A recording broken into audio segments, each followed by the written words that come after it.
All right, guys, welcome back. Today we're going to be replacing the HVAC control unit on the TJ here because, well, it's broke and I would like to have some heat other than just on my face. So we need to fix that. About a 10-minute job, takes a couple tools, Phillips head, flathead, or something like this right here. This is just a little plastic pry tool, I guess you would call it. I prefer to use this on the dash because I don't scratch it up with the Phillips, or I'm sorry, with the flathead. After that, simple install, 15 minutes or so, we're going to head outside where it's, I don't know, 16 degrees currently, and we're going to see if we can't get the old 79 CJ cranking and starting. Now, I know she'll turn over. The question is, will it actually start and run? Well, we're going to find that out, but let's hop on this first. All right, here's our situation. The fan speed selector works perfectly fine. We do have adjustment for temperature control. That's not a problem at all. It's this one right here. The mode selector, I guess you could call it. It doesn't do anything. It doesn't even shut off. And it's stuck right now on the AC recirculation mode. And that's the only thing I got. So we got to replace this unit. Pretty quick job, so follow along. As I work, I will try to stay out of the camera's view as much as possible. First thing you want to do is you're going to have to take out your glove box. There is a little screw that's right here that's holding in this strap, which holds your glove box in. And that's the first Phillips head that you want to take out. Hopefully, this doesn't come flying down on me. There's one. Pull that out. Glove box comes out because you need to access these wires back here. That's why we have to do it. Next step, you're going to take your pry tool or your flathead screwdriver, whatever you want, and you're going to pry this top part off. Now you can kind of see why I prefer to use this, just because if you take a flathead to this, odds are you're going to scratch it. And we don't need that for right now either. Let's stick this somewhere. How about on the top of the roof? Okay. Now I know you can't see it, but I will pan in on this at some point. There are two screws up here. We're going to have to get those two. And there are there's one under the ashtray here. So you want to take your ashtray out. And there's one screw here as well. So two here and one here. Those are the only three screws you need to take to get this center piece off. There's two screws up here, as you guys saw in the video. You want to take these out. These are Phillips heads. Let's pop those out. So far, we're up to 3 Phillips head screws. One for the glove box, 2 for up here. I'll grab this one too. You know, I hope I'm still recording because I've made videos in the past. Most recently, how to change your own oil. Again, I made another one. However, I didn't hit record from putting the oil into the vehicle and anything thereafter. That could be a problem on a, how-to step-by-step video. Now this whole panel should just come right out. Where's my little pry tool? Alrighty, we got the tool back. So we're gonna use this. We're gonna go around the edges to pry it out. This is why I like this better than a flathead, because I really don't want to scratch and damage any of my dash. I'm gonna take this tool, get back there. Don't really want to be in the camera's way here. There we go. Comes right off. Now there are 4 screws, 4 Phillips heads holding in your HVAC control unit, whatever you want to call this. 1, 2, 3, 4. I'm going to take those out next. And yes, I'm sure it would be a hell of a lot easier if I just used a power tool, but when I started this channel, I said that I want to make sure that I teach people how to do things and they don't have to go out and spend, a couple $1,000 on tools in order to get a job done. And so just a regular cheap 99-cent Phillips head, you can get this job done. Okay, now this unit is ready to come out. There are 3 connecting pieces. 1, 2, 3. This little one right here to the side, so kind of 4. You want to take out all these. These 2 right here, you're going to reuse. This one, you're going to get a new unit with this unit. So this one needs to come out entirely.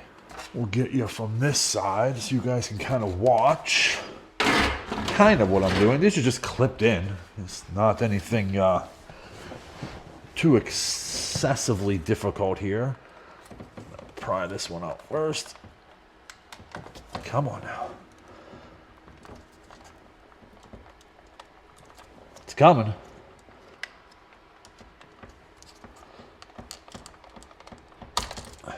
There's 1, 2, and then for this one, this third one, this is when, we'll get this little one here first.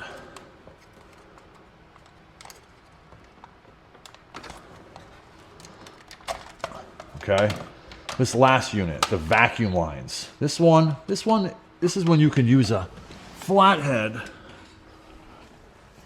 to sort of help out. It just makes it a little bit easier to pry this out. Where the clear is right here is a little gap right there.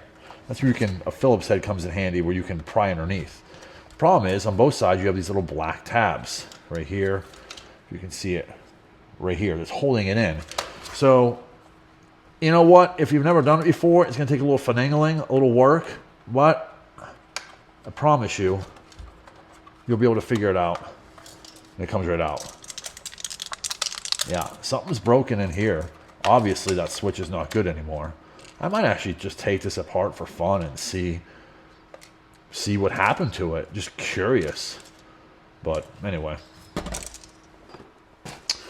So we have our new HVAC control unit. And it's looking nice. It's looking really nice.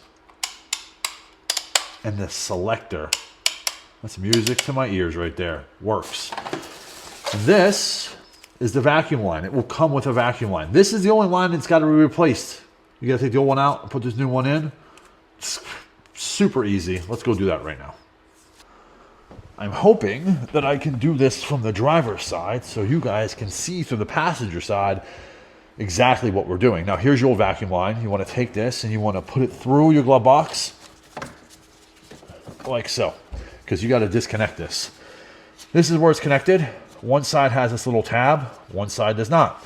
You want to pull the tab up, just push it up with your thumb, and it pops straight out. As easy as can be. I'm going to take the new one, we're going to put it in its place,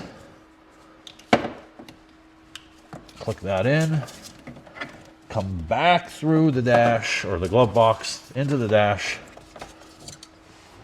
and that's it. And we're going to take this, and we're going to reconnect everything. Let's start with, well, you know what? Let's start with I don't know what to start with. We got to start doing it the right way first. We'll connect our vacuum first.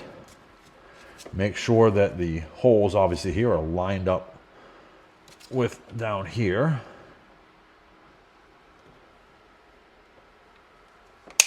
The proper orientation. From there, it's as simple as reinstalling the rest of your cables. They're plug and play, so we'll start with this one. You want to make sure that your orientation is correct. This is facing the right way.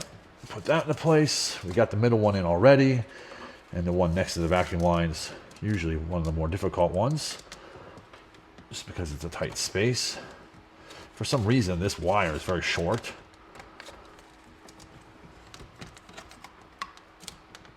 That's into place as well. My suggestion would be, let me get in here. Before you put everything back together, before you button this back up, test it. Make sure everything works. That's what we're going to do right now. So, fan speed works. Beautiful. Don't know about the temperature. I'm sure it's going to work. I'm going to assume this is the big one. This is the problem we had the issue with. Let's see. Put it on full defrost. Yeah. Oh, that's nice. Feet mode. Feet mode works. That's good. My feet have been freezing lately. So that's so nice to know that this works. Let's do full on face mode. Full on face mode. Full on face mode is not working so hot. Alright. Alright, full on face mode is working now. So we're good. This works. This is nice. Now we can button it back up. So, this is the center console piece thingy. And there's center bezel. It says it right there. Cool.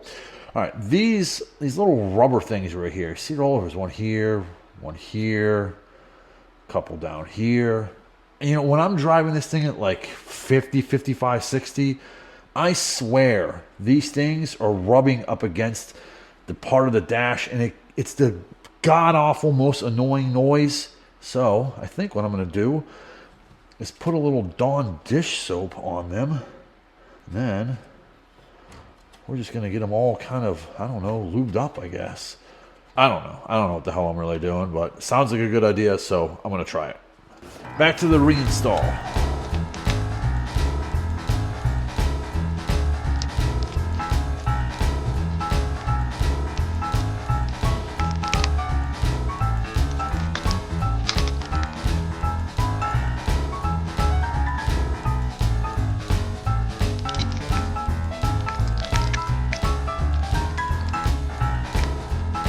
All right, that is it. We are done. We reinstalled that. Hopefully you could follow along. It's really not that difficult. Like I said, couple of tools, but the process is pretty simple. I think if you have any sort of mechanical abilities, even if it's like 1%, you could probably follow on that video and do it yourself. But now, let's go start the CJ up.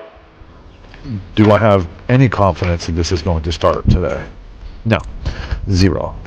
You know what's funny? This particular CJ, if you give it some gas, like you think you should, you usually flood it. So I'm not going to. I'm just going to try to start it. See what happens.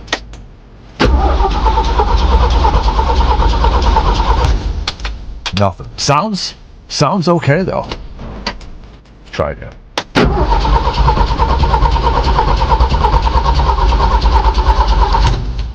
You know, she wants to start. She does. I kind of feel like I got to give it one more shot here. One more shot. I don't know why. Something called me back and said, let's try to start this. Actually, what happened was I thought I recorded this video. I thought I hit the record button, but I didn't. So I have to remake the video again. But we're going to try again anyway. She just does that.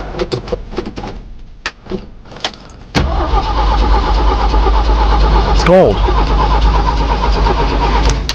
But you know, the crank sounds good. I will say that. The crank sounds good. It doesn't sound like, you know, we don't have compression in one of the cylinders. That's always a good thing. So, you know, give it a shot.